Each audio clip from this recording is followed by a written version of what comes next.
We just got done watching episode 6 of The Penguin, and oh, bruh, this show, I mean, I think I've said it every week so far, but it literally is getting better and better and better as we go on. As we proceed, The Penguin is it's just a fantastic show, and I cannot even believe it, yo. We really get a wonderful look at Gotham in this episode. Like, I really like how we got to see it, right? We start with this awesome, like, monologue from the Penguin, basically just talking about how nobody kind of cares about Gotham or the Gothamites, you know, the real younglings, you know? And it's like, not the real younglings, but the little people, quote unquote. And I just love the way that the Penguin is showing that he cares about the little people. We get answers to a lot of questions, finding out that Vic is like an essential part of this operation now. He's doing all the things that he has to do. I don't know how much of a time jump we have, but basically the Penguin is now rocking in the underground tunnels throughout Gotham, and he has like successfully replicated the mushrooms and all of that. Like, it is going. Like, they have done the things that they needed to do. Time moves on in Gotham in a major way. And this show, just like this episode, did a really good job of giving us all frontiers of Gotham and really letting us know how the other side feels. We started it off with seeing more of the upper hand, the upper echelons of even the criminal sides of Gotham, right? But now we're seeing a completely different thing, and it's beautiful, yo. I love the way that they just kind of slowly reveal that, the foreshadowing was there. We see our guy get off his bike and he has the gun on him, so we know that Vic is now starting to stay strapped, right? Like, this episode just was everything that I need. I think I just saw someone say it in the chat. I found myself rooting for the Penguin. It's like I feel like Penguin has very much been the unsung hero in this show, and he's really misunderstood on top of him being a psychotic, narcissistic liar, right? Like, he does have all these other qualities to him outside of the narcissism and the insanity, and all, and so on and so forth.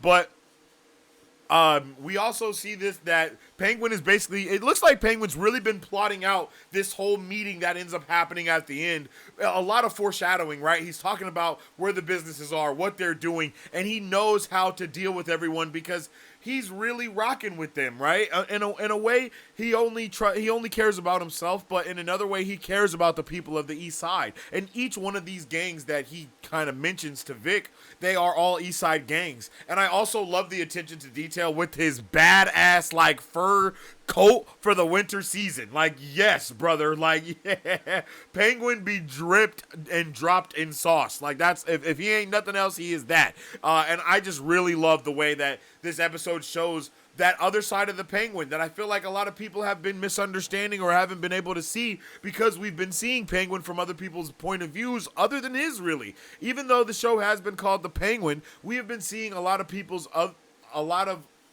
basically everyone else's view on how the Penguin is. Like, they even talk about him at the end of the episode, and he's like, yeah, yeah, bro, like you make fun of me because I'm the bad guy. You know what I mean? Like, he's showing that he knows what's going down, and he loves this city, and I think it's amazing to see the way that we get that going. Also, we also see Sophia and Julian doing their Julian and Sophia thing. I mean, I think this was also said in the chat early on, but Julian is definitely one of the weirdest characters on this show. Like, I don't know what bro was doing. Hey, welcome to the Super Fam. I appreciate you. I don't know what bro was doing. I don't know what bro was on, but he definitely was tweaking in this episode. He definitely was trying to get his swoggle horned, you know what I mean? He was trying to get the trumpet blown or whatever the case may be. And then she was like, yo, she's like, yo, did I hurt you? And he was like, I deserve it. And at that point, I was like, damn, Julian,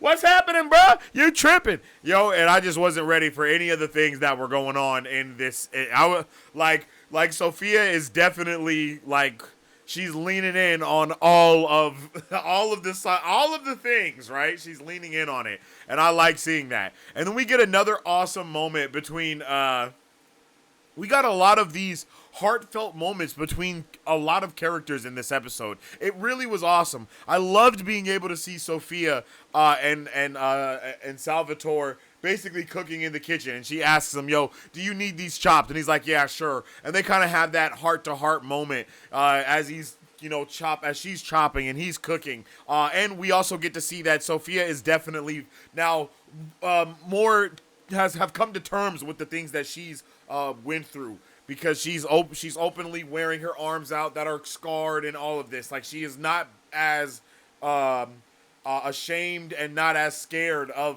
the pain that she's went through. She is more embracing it, and that is really part of what it means for her to be a Gigante now. And I just really love how narratively there are so many foreshadowings and call forwards. It just does a really good job. And again, them having this moment together as he eats, as she eats, as they eat, and then she's like, she's enjoying the food, and they're just discussing things. It all is just, I love their connection. I love the connection between, through grief, through trauma that they have. It works just tremendously well. And then, of course, we then get another heartfelt moment of, we go from basically one family dinner to another family breakfast, right? And they're sitting here and they're eating and they're getting ready for eggs and sausage while the heater's off, right? We see that when Sophia and Salvatore are together, they're obviously in a, the lights are on, they're eating good food. They're not just eating, he's making full-blown, meals because he has all the ingredients and all the heat. And, there's no worries about what they're going to do for food, for heat, for water, nothing. They're just sad and complaining about the people that have died in their lives that were also pieces of shit. But, here we go. And then we get an amazing transition from seeing how lavishly they're living to the straight struggle that, everyone else is going through on the other side. Like, Penguin is also a mob boss, but they're just eating regular. They have campfire lights. He's trying to just cook what he can, and he's like, "Oh, yo, it's good enough," right? Like, we are literally seeing the story being woven together of how these upper class, no matter who they are, the people of quote unquote nobility, the upper echelons, whether they're gangsters or not, they're all bad. Like, they suck. They don't care about the little guys at all. And it's dope to see the way that the Penguin actively does. I really like that. And then we get some calls forwards to Sophia being the damn hangman. She's like, "Yo, I'm not the hangman. I'm not the hangman. Let's hang people and cut their pinkies off, and that will show everyone that I'm not the hangman." Like, yes, you are. You are the hangman. You're hanging people, man. What are you doing? But it was still as a mob show goes, as a narrative storytelling beat, that works, yo. That works. And I love how the Penguin's like, "Yo, pick a lane. He's basically saying, are you the hangman or are you not the hangman?" Right? Like, what is it that's going on? And immediately Penguin's like, "Okay, this is bad. Everyone's gonna stop working with us. Everyone's gonna not want to work with us at all anymore." And then he immediately goes and tells the crew, "Hey, everybody, we're just going to start giving the drug away basically for free. Don't worry about anything else. We just need to make sure that people know we have it. We got the demand for the supply, so on and so forth." And they're like, "All right, bet. Well, let's do it." I love the way he is. I think BZ even said this earlier in the episode. He is a great motivational speaker. His guys will work for him. They will do what they need to do, yo. And then, of course, we see Squid, man. I've been talking about Squid for weeks now. I've been like, "Yo, what is Squid going to do about Calvin?" He doesn't give a shit about his cousin being missing / presumed dead. Like, he didn't even ask about him. All he cared about was the money.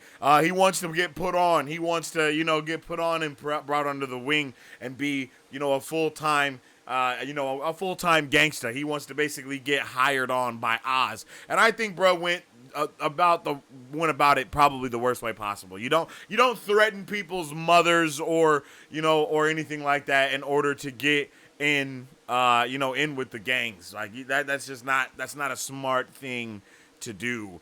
And I love the way that Vic is just like, "Damn, I don't know what to do about this." And then again, we see when we see, I loved all the scenes that we got to see between basically the Maroni and the Gigante of this episode, right? It worked. I love how he's pissed. He's like, he takes everything from me, and he's got nothing for me to even like be adjacent with. And then she just gives him a freaking, just gives him a cord and is like, yo, just do what you got to do, because I don't have time to be hearing all this foolishness, right? We're on to bigger and better things. We need to figure out what's going on here, and that just works for me so well. It just works for me so well. Sophia is so smart. She's so meticulous what she does. And of course, I've been telling y'all for weeks now that I don't trust his woman. So when I see that she grabs a pair of undies, you know what I'm saying? I was like, oh snap, those are his woman's pantalones. Those are obviously not his. And then it's like, damn, she got a drawer at his house. And he really cares about this woman. He got a picture signed with her on it and all this good stuff. He really care about her. But does he really care about her? As we'll, come to see later. But as we can continue through the episode, I thought the pacing of this episode was fantastic as well. I think they did a really good job to give us, man, just so many touching moments that just make you sad, make you wanna cry, and it just there was a lot of moments that just had me just like, damn, that sucks. And it definitely was sad to see, his mom, Momma Cobb. Momma Cobb is really a gangster, yo. Momma Cobb is not built, from the same fabric like the rest of you. You know what I mean? Like, she's built different. And she basically tells Oswald straight up, I can't live like this. You gotta help me die. And he's like, what? Help you die? You ain't talking straight. You ain't thinking straight. And it's just so, man, that's just so sad. You know what I mean? Like that is just so sad, bro. It's just so sad. I didn't expect this show to really be tugging at our heartstrings just week after week, and then just tearing us down, yo. And then one of my favorite scenes from this episode. It's so cinematic. It's so powerful and so powerful narratively speaking. Is right after this moment of her asking to, basically for her son to, just take her out at the earliest convenience so she can live a peaceful life, yo. We see Oz put makeup on his mom, yo. Factor takes the stress out of healthy living, providing fresh, ready-prepared meals that support even the busiest of lifestyles. Shopping, prepping, cooking, and delivering straight to your door. So you can experience the benefits of clean eating without the hassle. When you're fit, you look great, feel amazing, and have the energy and focus you need. And as an added bonus, there's a team of dietitians always available for extra accountability to help you crush those goals with nutrition coaching programs. No prep, no cooking, just dietitian approved, chef prepared meals delivered to your door and ready to eat in 2 minutes. Pick your pre-made meals, select from a weekly menu of 34 plus dietitian approved meals and 45 plus add-ons that fit your lifestyle. Prepped and cooked to perfection, gourmet chefs take care of the prepping and the cooking so you can do what you need to do. Heat, eat, and enjoy. No prep, no mess, and the meals arrive ready to heat and eat in 2 minutes. Use code FACTOR57909 for 50% off plus 20% off your next month. Code is only valid in the United States, and the user must order within the first week after creating an account. Go to factor75.com and use my code FACTORSE57909 to get 50% off your first Factor box and 20% off your next month of orders. That's FACTORSE57909 for 50% off on factor75.com. So she can feel beautiful. Yeah, man, that got me. I'm not going to lie. His dirty fingers contrasting the makeup and how he's trying to make his mother feel beautiful again. I mean, there's a lot right there. It's just real powerful, man. It's real powerful. Matt Reeves was going crazy with these episodes, with everything. Everyone that worked on this show did a fantastic job in bleeding these things together and letting us really feel the pain, feel the love, feel the empathy that these characters really feel for each other, even though they're all psychopathic murderers, okay, and drug kingpins, right? Like, outside of that, even though that is 100% a fact,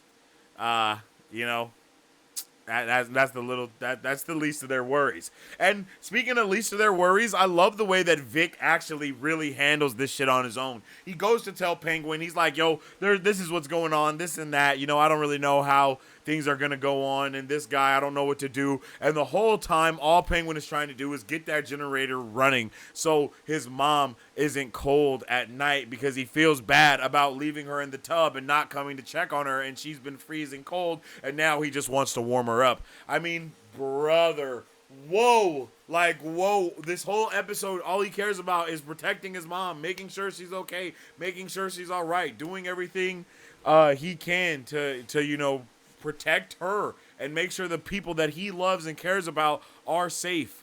And then I love the way that Penguin actually really starts opening up and being vulnerable to Vic. And then he's like, "My bad, you said we got a problem?" And he's like, "Nah, I ain't got a problem. I got this. Don't worry about it." And then they look off to the distance, and he's immediately look at City Hall shining bright, bruh. And then he just grabs these clippers, and I'm like, what is he gonna do with these? Like, what's happening, man? And then the Penguin just continues to show that he is the guy, bruh. He's the guy. So much so that I don't know if you guys remember these.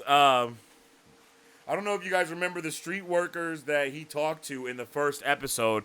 As Sophia is looking for Eve, right? They're ride or dies, yo. They ride for Penguin. You know, Penguin had walked past him. One of the episodes was like, "Evening, ladies," and they was like, "Hey, Oz," or whatever. Just kind of and showing that he really is quote unquote beloved. They ride for each other. She rides. They riding for her. They riding for Eve. You know what I mean? It's just, I love it, yo. I love it. I love it. I love it. Love it. Love it. Love it. Love it. And I think all of this is just working together so well. And then we see that they are really big chilling. All like. This is something I really wasn't ready for. Oz is a menace, man. Oz does not care about time or place. He straight pulls up on a congressman or someone at City Hall and just is straight up threatening them in the parking lot, and he just straight up takes the pliers to their nose and is like, "Bruh, you're going to get the power back on in Crown Point no matter what." And he's like, "You know how much red tape I'm gonna?" He's like, "Bro, I don't give a damn about the red tape. You gotta do it." And he's like, "Oh, cut it out, bro. Stop your crying. It's just your nose." Yo, Oz is a menace. And I love it. I love it. And then he even proceeds to give the guy tips when he's backing up. He's like, "Bro, you got way more room than you think. You can get out of here. You're fine." Like, bro, I just love it. I love it, bro. I love it. And then we see all of the...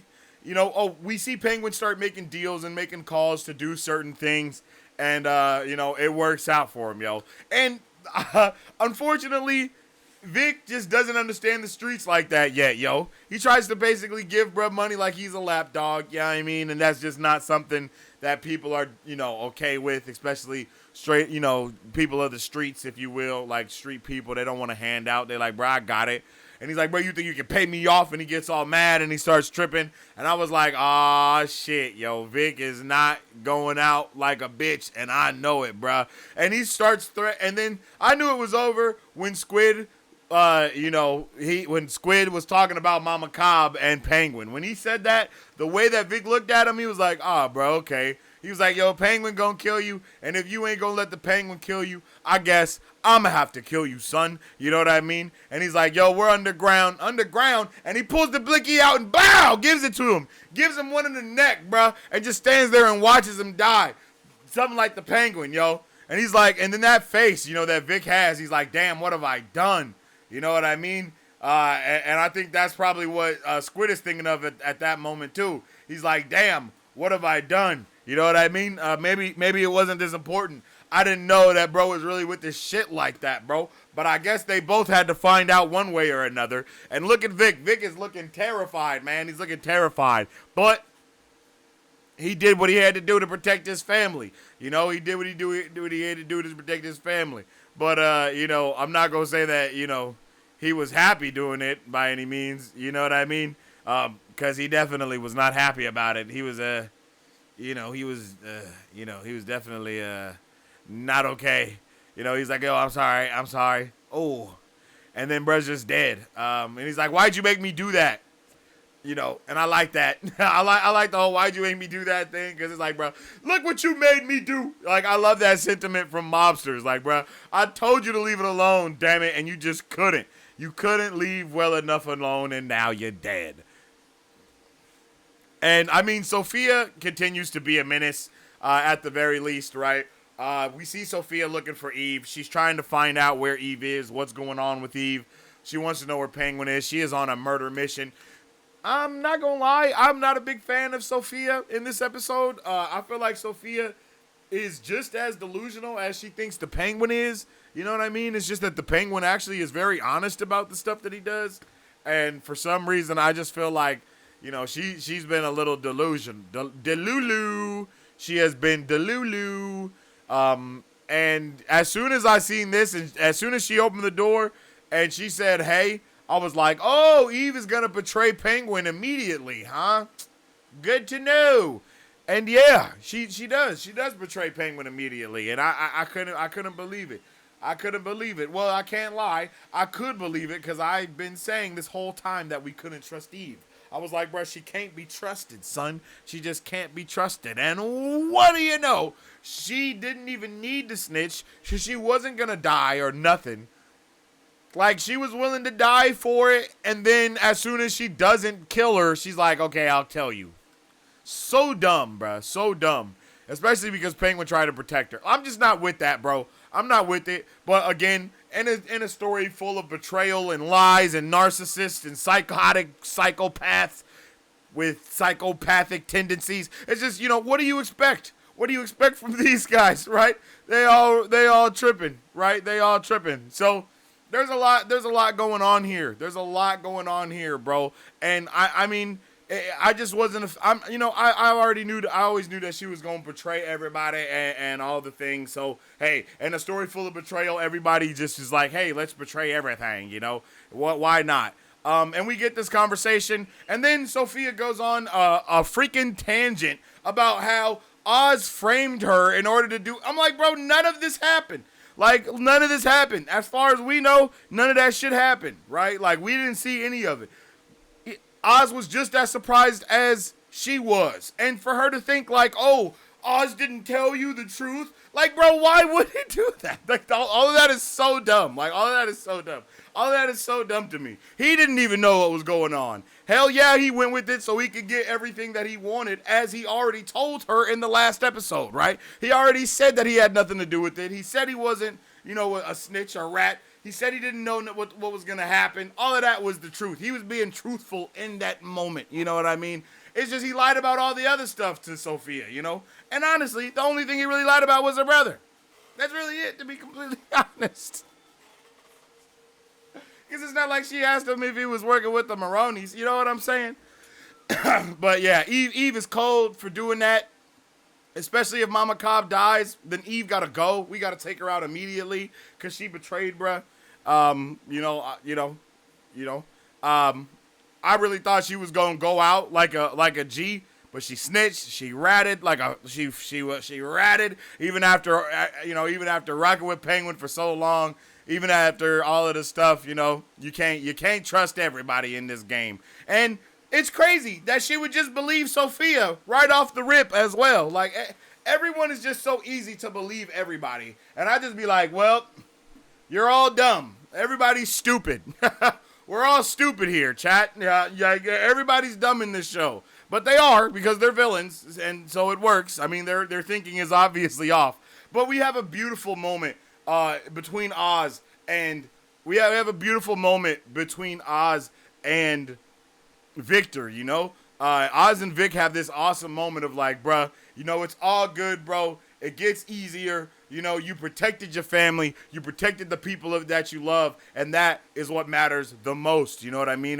What matters is that you have protected the people that love and care about you. And I'm like, damn, bro. Like, I love it, bro. I love it, man. And I know, I'm really interested in knowing what's going to happen in this next episode, too.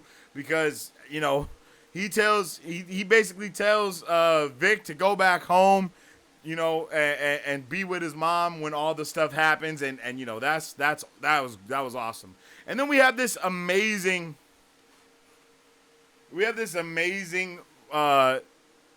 freaking moment, right? This is another one of my favorite moments in this episode is when Oz is basically talking to everybody about the gold summit, right? He's basically telling them like, yo, Sal doesn't care about you. All he cared about was Carmine stealing his business. You guys are basically blips on the radar to them. They don't care. They'll take your territories. They'll watch you fight and murder each other. You mean absolutely nothing to them. And it's like, yeah, that's true. That's why they just murdered your guys for no reason. They don't even know your guys' names. They don't even know y'all are a gang out here. You're literally small fish to them. But together, y'all can do something great. And that is it, you know, and I love it. I just love the way that they all are listening to him. And then I also love the way that the triad head, the boss, is like, bruh, why are we listening to them? Why are we listening to this dude? But it was just beautiful to see the way that everyone else is actually listening to Oz. They're looking at each other. The other gang people, they're all like, wait a minute. Bruh's actually cooking. Maybe we should be on each other's side with this. We could take over the city. They don't even know who we are, but they should. And I love the way that Oz is just like, you know, it's true. I stole Sophia's product. I popped Alberto Falcone. You know what I mean? It's like, I did it, bruh. I did it all. So fucking what? Who cares? I did what I needed to do. I hustled. Whoops, I didn't mean to do that. He's like, who cares, man? I did what I needed to do. I hustle, I grind, and at the end of the day, just a poor kid from the east side who's got something to fucking prove. Bruh, I'm just a poor kid from the east side with something to prove, man. I mean, this show is just fantastic. And then I love the way that one by one, they all open their beers, man. Like, hell yeah. Hell yeah, we rocking, man. I love it, bro. I love it. This show is amazing, yo. They do the damn thing time and time again, bro. It's so fire. It's just so fire. You know, in the triad, obviously, he got to be the last one. He got to be the last guy to crack his. And as soon as he does, his boy cracks his too, man. We have set up the playing field tremendously. It's just incredible. And then, you know, Oz being the stand-up guy, man of his word that he is, he gets the power turned back on. And then Vic and his mom are dancing, having this good moment. You know, she thinks he's Benny. I think that Vic does a fantastic job with Momma Cobb, by the way. I know Oz doesn't like it, but I think that Vic handles Momma Cobb in a beautiful way. I think he does the damn thing, yo. I think he does it, yo. And he's like, yo, he did it for you. You know, and then we get this amazing, yet another amazing scene, amazing showcase of Vic and you know, Vic and Momma Cobb dancing, and then Sophia finding out that Momma Cobb is in fact still alive, yo. Wow, what a fantastic episode, and what a way to end it. Cliffhangers galore. Who knows what could happen next? I love this show, and I hope you guys do too. Please let me know all of your thoughts, theories, and questions for the Penguin in the comment section down below. If you guys would like to support Marv Bros, all you gotta do is visit our website at www.marvbros.com and buy some merch. Represent the superfan. Or you can join our Patreon to get early access to content, patron-only scoops, giveaways, private Q&As, and those sacred watch parties. We appreciate you guys. We'll catch you on the next one. Excelsior. On today's pop culture news update.